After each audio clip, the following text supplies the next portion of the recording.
Gadis bohai aduhai ini pun menyatakan cintanya kepada pemuda itu bertepatan di hari Valentine.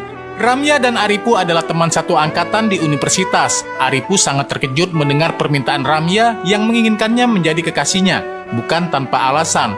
Ramya jatuh hati karena kecerdasan Aripu dan daya ingatnya serta sikap Aripu yang selalu berbuat sopan kepada banyak wanita. Setelah lulus kuliah, Ramya yang sudah bekerja mendapatkan tawaran mutasi ke kantor pusat di Amerika. Namun di balik itu semua, HRD perusahaan malah memberikan syarat dengan mengajak Ramya menikah. Ramya jelas saja menolak tawaran lantaran cintanya kepada Aripu. Akan tetapi karena keinginan terbesarnya pergi ke Amerika, dia pun meminta Aripu menuruti permintaannya. Ramya memiliki ide agar Aripu mengurus visa dan diam-diam mereka akan melangsungkan pernikahan di negara Amerika.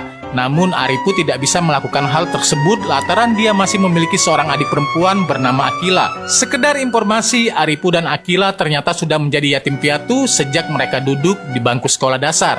Aripu bersikeras jika dirinya tidak akan pernah meninggalkan India. Aripu akhirnya terlibat pertengkaran hebat dengan Ramya. Namun beberapa bulan setelah tidak berhubungan, Aripu malah mendapatkan kabar yang sedikit mengejutkan. Di postingan media sosial, Ramya mengatakan kalau dia akan melakukan pesta ulang tahun di sebuah bar. Setibanya di sana, Aripu sangat syok melihat Ramya ternyata dilamar oleh pria yang tidak lain adalah HRD itu. Ramya menolak permintaan Aripu yang mengajaknya pergi. Bahkan dia juga mengatakan Aripu adalah seorang pecundang. Sebuah botol melayang dengan sangat keras ke kepala Aripu. Aripu sempat ditolong oleh seorang wanita yang juga duduk di bar tersebut, dan kemudian si wanita meminta Aripu untuk segera pergi. Sambil memegang kepalanya ditambah rasa sakit akibat pengkhianatan cinta, Aripu pun pergi dari sana.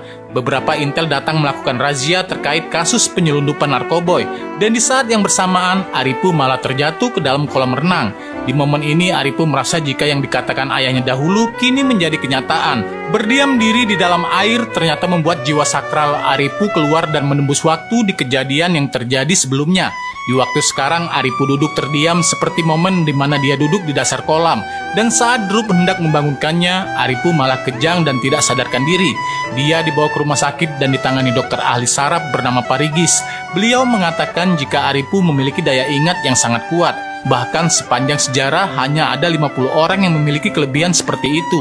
Aripu kemudian dimasukkan ke dalam alat rekam MRI untuk mendiagnosa kerja dari otaknya. Tapi yang terjadi adalah Aripu mengingat kembali semua yang terjadi di masa kecilnya, di mana dia tinggal di dekat sebuah kuil leluhur. Semua keluarganya termasuk Aripu kecil sering mengunjungi kuil itu. Di sini juga terdapat sumur abadi yang membuat tempat ini menjadi istimewa. Setiap orang yang mandi di sana akan mendapatkan keajaiban jika ditakdirkan.